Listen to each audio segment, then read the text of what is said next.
Film Gear family. Today we're thrilled to catch up with Film Gear Ambassador 728, local 728 Chief Lighting Technician and race car driver Jacob Abrams. Jacob has lit up numerous high-profile films and commercials and is also a proud owner of the Tungsten 10 12K Power Beam and the F-Series lights. Jacob, thanks so much for taking the time. Yeah, thank you. Really appreciate it. So you've been a long-time Film Gear ambassador and have worked on some incredible projects over the years. Is there a recent or upcoming project that you're especially excited about?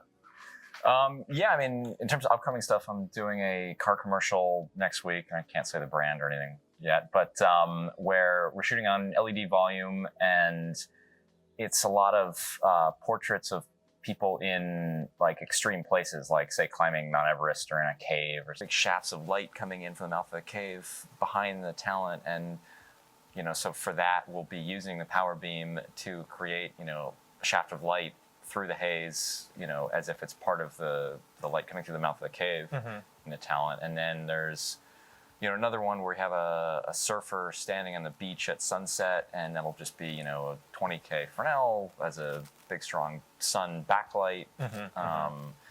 And then another one where we've got a mountain climber climbing the top of some mountain, it could be Everest, whatever it is, and it's going to be probably surrounding that talent, you know, as if there's snow around them in every direction, right? So it'll be probably a couple 4K pars through 12 bys of magic cloth with LCDs, you know, take it off the screen, but still have just big white soft sources from kind of many directions to mimic the bounce you get off all the snow on the mountain.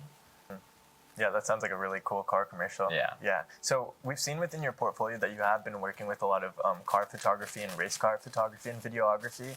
So when lighting those kinds of setups, are you kind of gravitating more towards big output light sources, kind of like the power beam, or are you more with the run and gun portability aspect of it? Yeah, I mean, my lighting style especially is all big sources far away, you know, realism when that's called for, you know, replicating what the sun is doing just where I want it to be. So yeah, it's all big sources like 18Ks, like the power beam, stuff like that, you know, further away, more natural, kind of bouncing off things where I want it to and shaping it.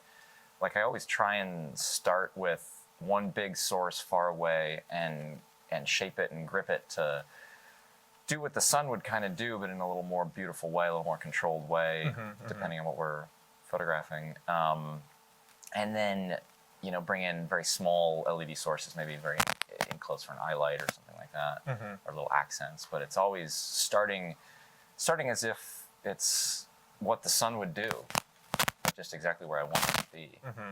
It's kind of my style. Yeah, definitely. We've actually heard from a lot of different people that they feel like the 10-12K tungsten power beam is like a portable sun in a lot of different ways. And you've had it in your kit for a long time. What do you think makes it stand out or has that quality versus maybe other large output fixtures? I mean, especially like the, you know, the parallel beam ray, you know, which is a lot closer to what the sun actually does in real life because of the, you know, the optics of it and the inverse square law and the fact it's a very small point source very, very far away.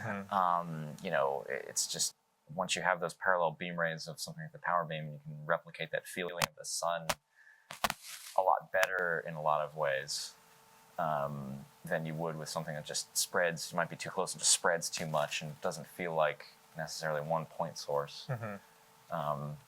So yeah, it's just about the realism factor of it, really. Yeah, definitely. Yeah. So aside from maybe this exciting car commercial that's coming up, have you used the power beam on any other recent kinds of commercials or brand work? And can you maybe walk us through what that setup kind of looked like, maybe what the intention of it going into it was, with the mood you kind of wanted to set, and how the tungsten power beam was able to help you with that? Sure. Yeah, I mean, there's, you know, been a number of them. I mean, I think one of my favorite recent ones, among my favorite recent ones, was actually a music video.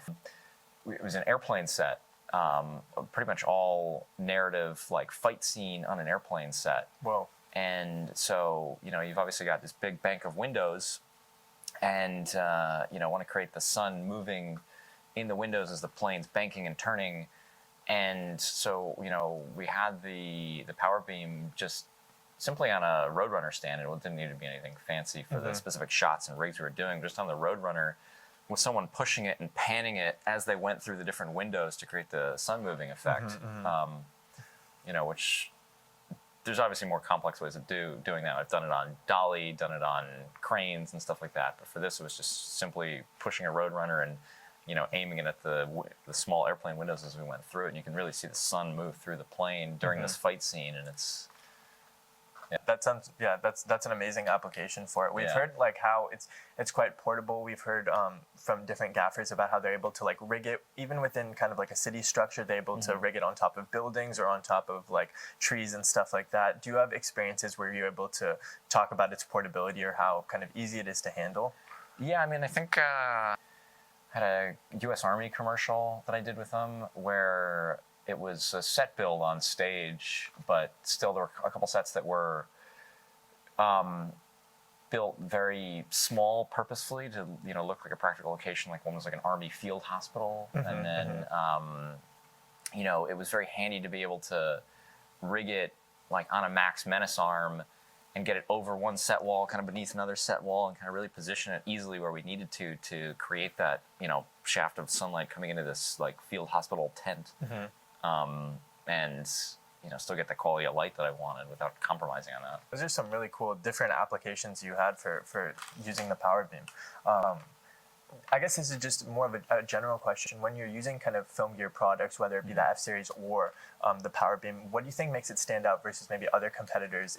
Yeah, I mean, definitely in terms of usability and, you know, output, I mean, it's a very high output light, which is great because I like to put big lights further away because I think it feels more natural. But also just in terms of the usability of it, I mean, it's like it's got a really, you know, well-designed flood spot feature that, like, if you have a pretty extreme tilt angle, it doesn't ever seem to get stuck or anything like that. It's very easy to work with, and like, I love having the tilt brakes on both sides, so you can, you know, if for instance you have it in a weird rig and you can only get to the left side of the lamp to operate it, like you can still have a tilt brake there, and you don't have to worry about, you know, somehow getting to the other side of the light if there's no space up against the set wall. So it's like there's little details like that that I think are just make it easy to work with. Yeah, definitely. So when talking about like kind of high output fixtures, we've seen a trend more recently about LED technology. It's evolving rapidly. And there's higher output, like we said, and greater versatility within them previously than we've ever seen before. What's your kind of take on the shift, and how are you integrating LEDs more frequently into your workflow? No, I mean, I love integrating LEDs as much as possible into my sets because it allows me to dial in the look and feel of the set very quickly. So like, you know, my style is still very much start with those big sources, those, you know, power beams, those 18Ks, you know, further away, and kind of like create my base with that, often starting with my backlight first. And then a lot of times my accents, even my, you know, my fill, sometimes even the key is, you know, a variety of LED units depending on what we're doing, that allows me to dial in the look very, very quickly, either, you know, whether I'm working with a programmer to do that, or if I'm just doing it on my own on the iPad, or whatever the case may be. It's a thing where I can get all the lights in place, you know, aimed in, and then, you know, work with a programmer or the iPad to dial in the look and feel and the color of everything very, very quickly, and then also be able to adjust quickly if we have, you know, a set, for instance, where it may be the same stage build, but there's like a night look and a day look or something like that. And I love the ability to, in the pre-light, rig everything where I want it to go, aim everything where I want it to go, and then the changeover from the night look to the day look is literally pressing one button. Like, it just makes me look like a hero that it takes no time to do stuff like that, right? Definitely. And it's just way more efficient. And the beauty of it is that, yeah, production likes it, whatever. The most important thing to me is that I get more time with the cinematographer to actually dial in the look and collaborate on, you know, on dialing in the look than just like rushing to move lights around when I can just do it, you know, wirelessly. Right. So when you're evaluating new LEDs to take on set, what features or capabilities are you specifically kind of looking for that sets them apart? You know, there's a couple different things. I think obviously the big one is color accuracy.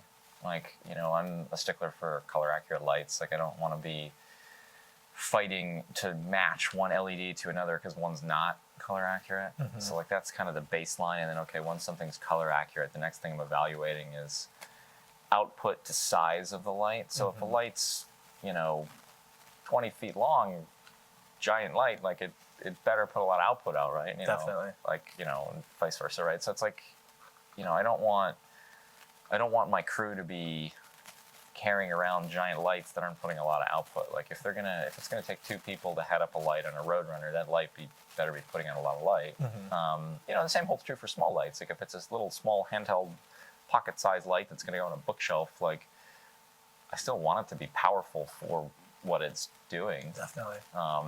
You know, and have good optics too. Like, you know, have the option to, okay, maybe get really spotty if I want to just do a little accent light with it, a little scrape on a wall, or like be able to put a diffuser on it and get it to kind of go, you know, 180 and like cover a, you know, an entire little nook of a kitchen or a bookshelf or something like that. And so it's about having kind of the versatility in the optics and also good power to size ratio. That's kind of what I'm looking for most. I mean, that's really cool that you say that, because interestingly enough, the Mega 1200C, which just came out, has a really hard and punchy beam angle, and you're able to put like different diffusers and softeners to kind of adjust it and play around with it. We'd love to have you, you know, try it out and give us your thoughts on it. Yeah. So if you're interested, we can kind of like shift into the demo side. You can play with the Mega 1200C, and Sure. you can also try out the Film Gear, the Power Beam Hybrid, which would be able to house both HMI and tungsten. So. Yeah. Awesome. We can kind of switch into that now if you'd like. Sure, yeah, if there's no other